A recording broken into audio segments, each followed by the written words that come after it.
Só a composição que fizeram aqui já mostra qual é o interesse de Vossas Excelências.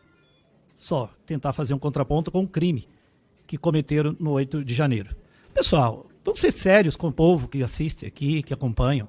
Tentar comparar uma propriedade rural com prédio público, vindo de uma pessoa, sei lá, um cidadão comum, a gente podia entender, mas vindo de Vossas Excelências, uma decepção na composição do parlamento.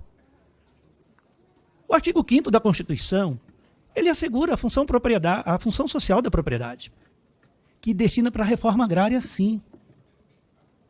Então, ocupar a terra ociosa, que não cumpre a sua função social, é um direito do movimento social. Terra urbana também. A terra tem que cumprir a sua função social. Está assegurado na Constituição. Não venham citar códigos ou nenhuma outra lei. A lei maior é a Constituição, e que garante e que fique claro a função social da propriedade. Então não venha comparar os latifúndios ociosos com prédio público, que vem mostrar a diferença no governo Lula. Inclusive, reconstruir o que o governo anterior, com o apoio de Vossas Excelências, destruíram. Destruíram o INCRA, destruíram todo o aparato fiscal. Para quê? Para ter trabalho escravo no latifúndio. Mas tem o artigo 243, que garante que as áreas onde tem trabalho escravo, trabalho análogo a escravo, tem que ser recuperada para a reforma agrária também. Então nós temos 2 artigos na Constituição, que deixa claro uma forma de adquirir as terras para a reforma agrária. Isso é ameaça para Vossas Excelências. E representa o agro. E não venha mentir para o povo, dizer que é o agro que alimenta. O agro depende do dólar.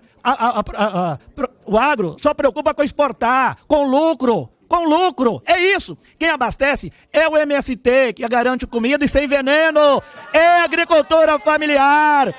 É os movimentos sociais. Presidente, eu quero que recomponha, recomponha o meu tempo, porque fui interrompido aqui, porque os dados são claros, que é a agricultura familiar, os assentamentos de reforma agrária, que de fato garanta comida, e comida sem veneno. Comida que garante saúde e vida para o nosso povo. O agro é para commodities, que tem, inclusive, isenção para exportação. E uma isenção mafiosa, sabe por quê? Porque às vezes passa pelos paraísos fiscais para não contribuir aqui, para não pagar os impostos. Driblam. Por isso que é importante o rumo que também toma o Ministério da Economia, o Ministério da Fazenda, para combater os sonegadores, que estão também, tanto no agro quanto na atividade minerária. O deputado que me antecedeu diz assim também, de que não pode, veja bem, como é que legitimam terras para o próprio governo, a própria União, com interesses econômicos, eu encerro, para a grande atividade minerária, acaba com a agricultura familiar, que é produtiva, e aí, isso aí está bem, não, porque tem deputados aqui que são contraditórios nesse sentido. Entende que é natural pegar áreas, né, da agricultura familiar para grandes atividades econômicas, como a própria mineração. E não pode arrecadar essas terras, os latifúndios ociosos, que vêm cometendo crime ambiental, que é outra situação que também temos respaldo para adquirir essas terras para a reforma agrária. Então aqui, de fato, né, aqui não vai passar a boiada. Não vai passar a boiada. Ok, deputado. Obrigado. Não vai. Obrigado pela sua fala. É necessário, primeiro, a gente ter respeito ao regimento dessa casa. E respeito ao regimento, ela está acima de partidos políticos e da polarização entre oposição e situação. O que percebi na fala do deputado Padre João, que me antecedeu, e depois o nosso companheiro do Paraná, com essa fala proativa, primeiro que vai ter a polarização, natural na democracia. Agora a gente teria que ter um pacto de convivência entre a gente. Primeiro, em relação ao público, quando eu cheguei aqui estava um conflito, no seu conteúdo não interferi. Mas durante a fala do Padre João, uma parte da galeria começou a se expressar vaiando ou aplaudindo. O senhor, como presidente, tem que obedecer ao regimento. Não pode ter uma tratativa somente de um lado. Se for para encher galera, a gente também sabe fazer isso. Então, a primeira coisa que a gente teria que fazer um processo é um debate qualificado em relação a essa situação. Não pode ter tratamento diferenciado. Inclusive, na próxima atividade dessa CPI. Né? Esse é um fator. O outro é um debate histórico dessa casa. Um dos poucos países, inclusive, da região da América do Sul, que não fez a reforma agrária foi o Brasil. Um dos poucos países. Esse país tem uma dívida, independente do PT governar ou não. É um tema fácil? Não. Muito polarizado. A gente sabe que o período, durante a ditadura militar, a gente teve concessões de terra pública para Volks, para Ford.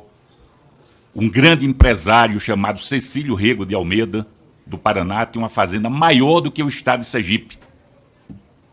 Isso afeta, inclusive, a soberania nacional. A gente tem que fazer essa discussão muito de forma serena. E tem os preceitos que definem a nossa Constituição quando, inclusive, tem uma ocupação de terra. Não pode ser terra pública, ela tem que ser improdutiva. Esse debate que a gente tem que fazer de forma qualificada. A outra questão é a fala. Eu posso ter toda a discordância de Vossa Excelência, mas enquanto Vossa Excelência fala, eu tenho que respeitar e me inscrever. Eu tenho uma relação histórica com o deputado Zé Rocha. Quando ele disse que o deputado Marcon foi deselegante, ele usou do mesmo método na deselegância quando faz interferência na fala do outro. Então, eu estou levantando aqui, independente do mérito, para a gente ter um pacto de procedimento entre a gente. No Obrigado, sentido deputado, de respeitar as falas, a galeria ela tem que ser ouvinte, ela não é opinativa. Na hora que ela for, passa-se audiência pública, ela tem que ser convidada, sob pena da segurança utilizar o mesmo método que fez aqui ao lado, independente da valoração se foi certo ou não. Aí eu queria fazer essa ponderação, presidente, deputado. porque essa Pra casa, finalizar. é só para finalizar, independente de CPIs, né? Os 513 deputados, a gente convive durante um ano, durante 4 anos. E a gente tem que ter, no mínimo, uma regra de civilidade entre a gente.